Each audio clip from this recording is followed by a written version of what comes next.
Assalomu alaykum, rahmatullohi va barakatuh. Azizlarim, sog'misiz? Yaroslavsk oblastida hozir bizga срочно er-xotinlar ishga taklif qilinadi. Uy egalari Moskvada yashashadi.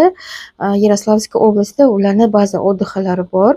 Dushanba kuni uchrashishga tayyor yangi personallar bilan. Agar hammasi ma'qul bo'lsa, ish joyiga olib ketishadi. Mana shu baza o'dixaning o'ziga hozir yana sadovnik kerak.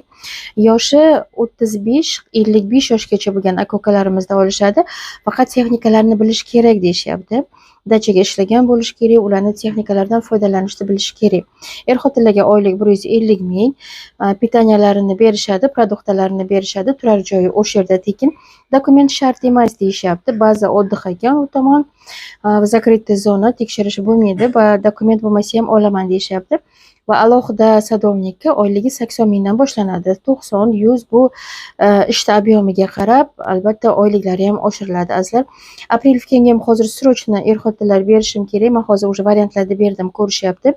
Bularning oyliklari 140 mingdan boshlanar ekan. Oilada 2 kishi yashaydi, yoshlari kattaroq er-xotinlar.